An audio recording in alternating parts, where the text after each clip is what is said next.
China has showcased missiles it dubs aircraft carrier killers in a chilling warning after the United States sent USS Nimitz and USS Ronald Reagan to the disputed South China Sea, with one expert warning U.S. President Donald Trump don't underestimate China.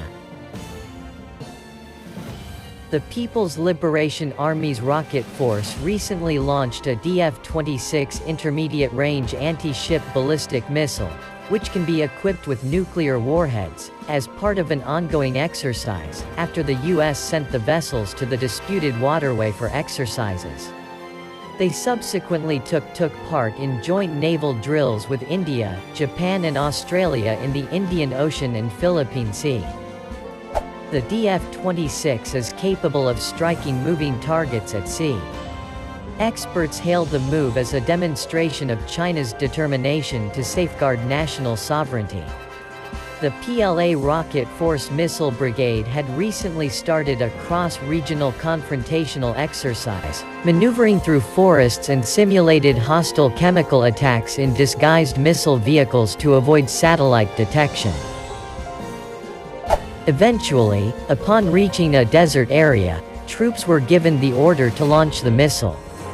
Speaking in 2018, Defense Ministry spokesman Senior Colonel Wu Qian said the DF-26 had been commissioned into the rocket force, could be equipped with either nuclear or conventional payloads, and was capable of launching precision strikes on land targets and medium and large vessels at sea.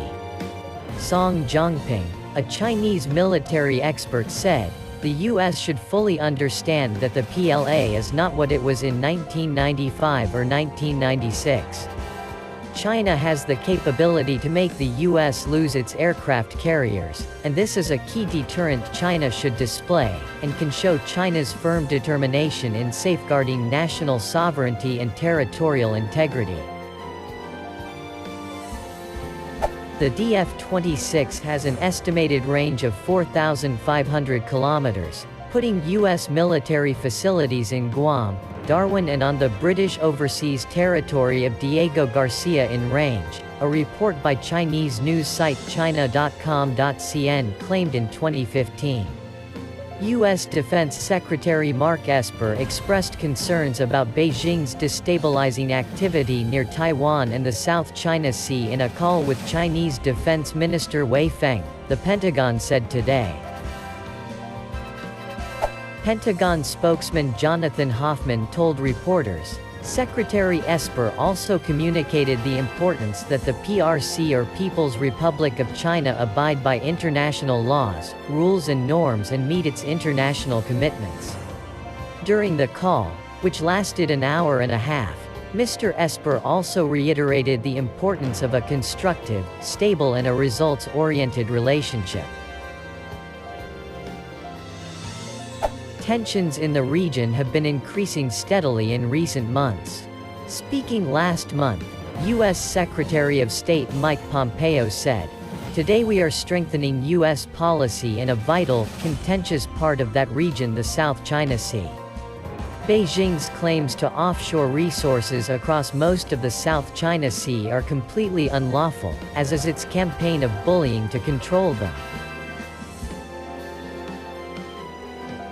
China hit back at the weekend, with Senior Colonel Ren Guojiang telling reporters, China has indisputable sovereignty over South China Sea islands and their adjacent waters, which has full historical and legal basis.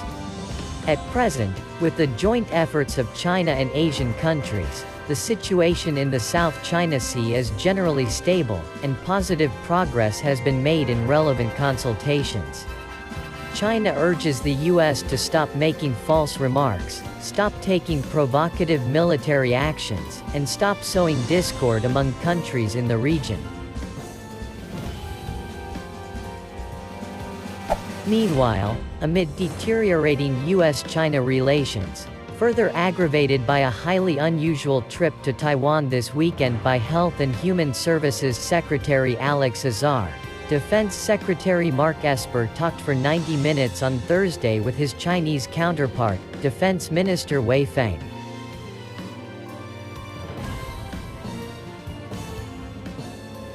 According to accounts by both sides, the two nations' military leaders had plenty of grievances to air.